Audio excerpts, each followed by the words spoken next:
Well guys, I take some time off and the country goes to shit. To be honest, I don't even know where to start with all this, so let's just start with Sir Keir Stasi, I guess.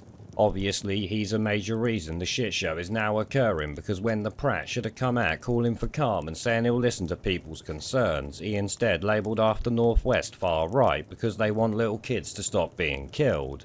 And let me be clear, the meeting this afternoon was not about pointing the finger of blame.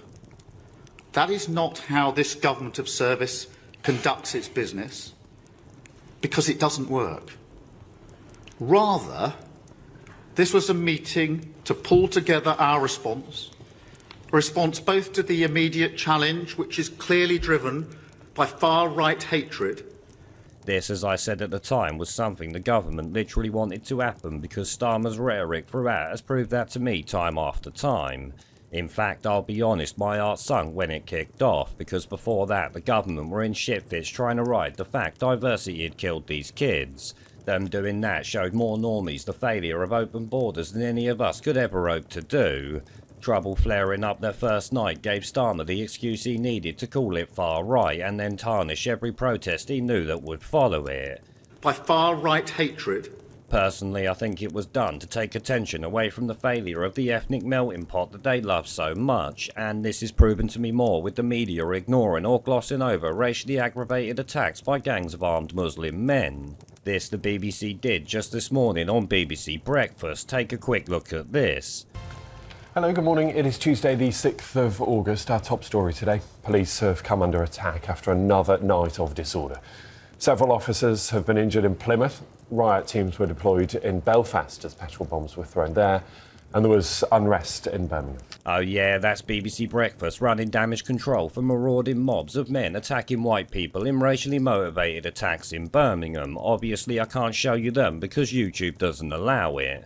Of course, they were spurred on by the media and political classes' EDL boogeyman that they've been going on about for the last few days. Shit, no, it's more than that now. It's been over a week, isn't it? They literally come out with that the moment it all kicked off. This, to me, though, is one of the funniest things of all, because when this Muslim mob were harassing a Sky News journalist yesterday, they were literally screaming EDL, showing that they also believe it. For example, there's a van full of police in that McDonald's car park just behind us. There are other police cars that we've seen circling the area, so I think they are ready to move in, should they be. We know that Muslim community leaders have been speaking to the police as well, because... Yo, free Palestine! Free Palestine! Fuck Idi Amin! But I think, apologies for the language you're hearing, but a sense of the anger I think you can hear there. Yeah, Katie, I think Becky, I apologise. It's crime. Violent disorder. Obviously, being such a diverse gathering, the police were nowhere to be seen in any of this, and Sky News even reported that they were essentially hiding in McDonald's car park so they didn't raise tensions. Right, and given the mood that you're describing there, Katie, how concerned are the police this evening? Well, I mean, I think there is concern. We've seen police arriving. There are vans of police just around the corner. We know in situations like this, the police know that their presence can inflame some of the tensions, and therefore they try to stay a little bit out of sight. Oh yes, the police stayed back so they didn't inflame tensions. Funny thing is, that's the complete opposite of what they do when it comes to the other side protesting, ain't it? So Sky News are admitting there that the police have told them they've got different sets of rules for how to deal with large groups depending on how diverse they are.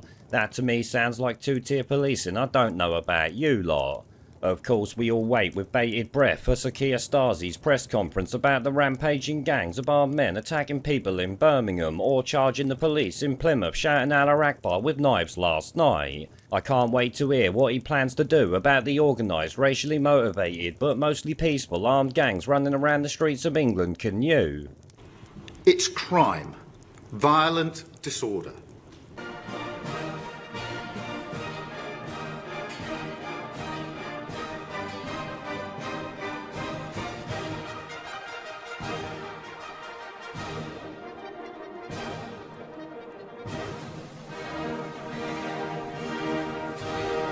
Pandemic. Where